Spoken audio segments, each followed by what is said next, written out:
নমস্কার বন্ধুরা, আবাসী ঘরকন্যায় আপনাদের সকলকে স্বাগত। আজ আমি একটা শুক্তো রেসিপি নিয়ে এসেছি আপনাদের সামনে।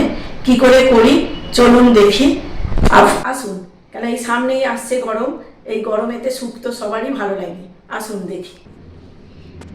দেখুন, শুক্তোর জন্য নিয়ে নিয়েছি ডাঁটা, শিম, ঝিঙে, পটল, গাজর আর মূলো, বেগুন, আর এইখানে নুন হলুদ মাখিয়ে রেখেছি কাঁচকলা আর আলু, আর নিয়েছি এইখানে উচ্ছে, আর আর দেবো এর সঙ্গে শুক্তোয় বড়ি। বড়ি না হলে তো ভালোই লাগবে না।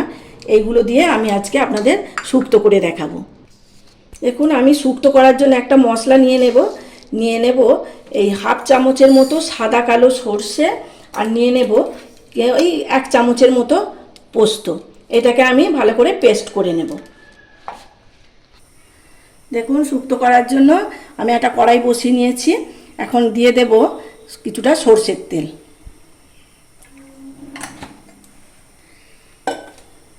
এই তেলের মধ্যে আমি বড়িটাকে প্রথমে ভেজে নেব।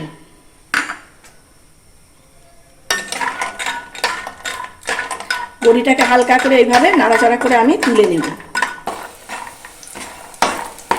দেখুন, লাল লাল করে বড়িগুলো আমার ভাজা হয়ে গেছে। আমি বড়িগুলো সমস্ত বড়ি তুলে নেব।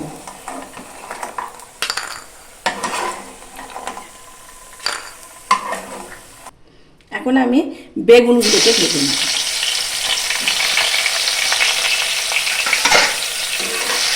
বেগুনগুলোকে এইভাবে আমি লাল লাল করে ভেজে তুলে নেব। দেখুন, বেগুনগুলো আমার লাল লাল করে ভাজা হয়ে গেছে। বেগুনগুলোকে আমি তুলে নেব।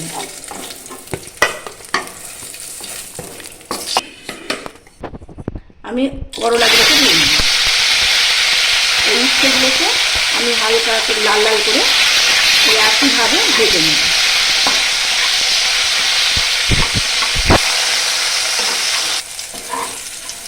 দেখুন, করলাগুলো আমার ভাজা হয়ে গেছে লাল লাল করে।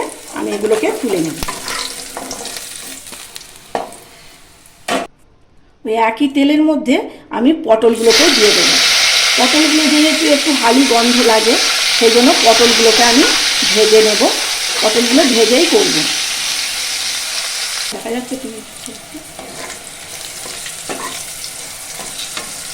পটলগুলো আমার ভাজা হয়ে গেছে। পটলগুলোকে এবার আমি তুলে নেব।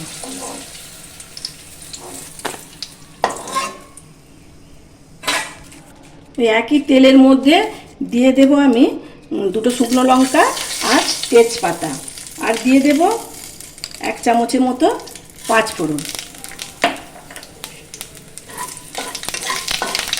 এগুলো হালকা করে নেড়ে ছেড়ে নিয়ে আমি বাকি সবজিগুলোকে দিয়ে দেব।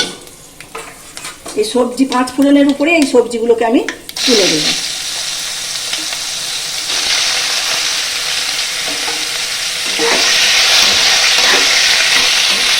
আলু আর কাঁচকলা হালকা করে নাড়াচাড়া করে নিয়ে তারপরে আমি বাকি সবজিগুলো দিয়ে দেব।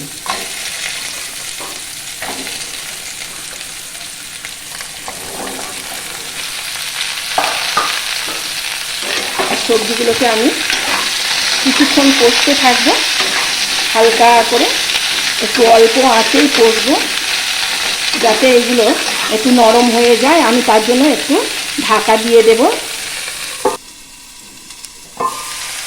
দেখুন, আমি কিছুক্ষণ চাপা দিয়ে কষেছি।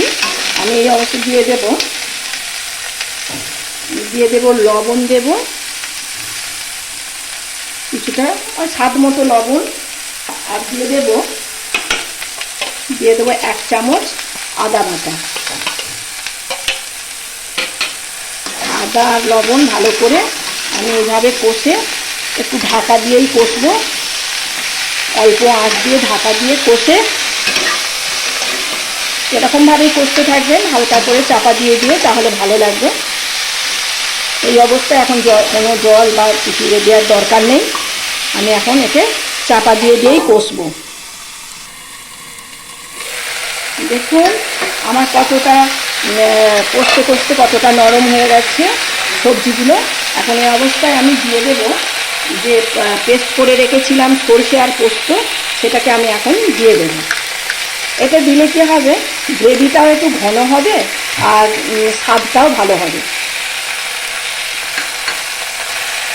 এইটাকে দিয়ে আমি একটু কষতে থাকবো, এইভাবে হালকা করে একটু কষে নেব।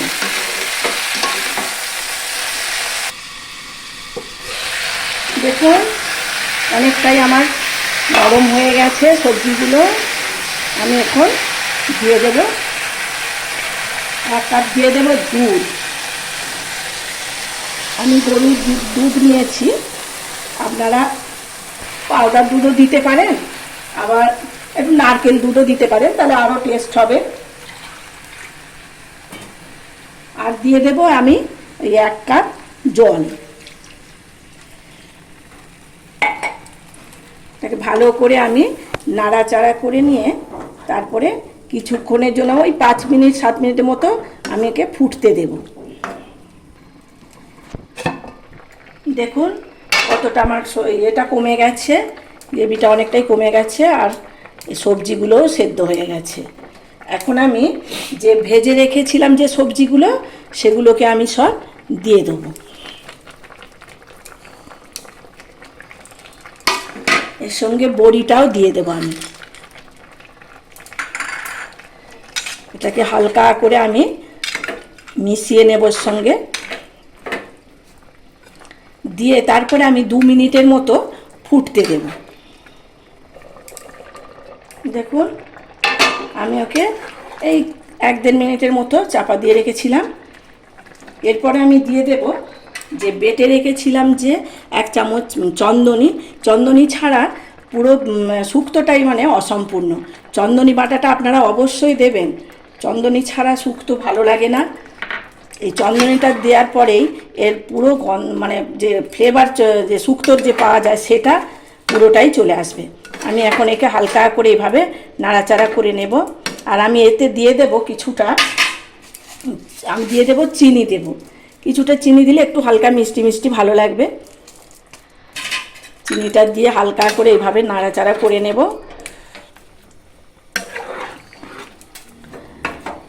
মোটামুটি আমার শুক্তো রেডি। আমি এখন দিয়ে দেব ঘি। আমি ঘিটাকে দিয়ে দেব, 1 চামচ ঘি দিয়ে দেবেন।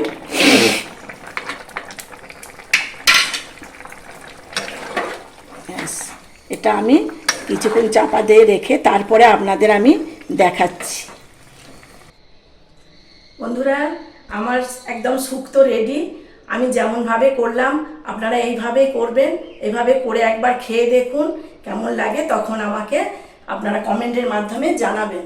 যদি ভালো লাগে একটা লাইক করবেন, শেয়ার করবেন আর আমার চ্যানেলটিকে সাবস্ক্রাইব করবেন। যারা আমার চ্যানেলটি সাবস্ক্রাইব করে পাশে আছেন তাদের অসংখ্য ধন্যবাদ। যারা আমার চ্যানেলটি সাবস্ক্রাইব করেননি আশা করব আপনারাও করে দেবেন। আপনারা এইভাবে আমাকে সাপোর্ট করবেন, আমার পাশে থাকবেন। আপনারা ভালো থাকবেন, সুস্থ থাকবেন, সাবধানে থাকবেন। দেখা হবে অন্য কোনো একটা ভিডিও নিয়ে, ততক্ষণের জন্য টাটা।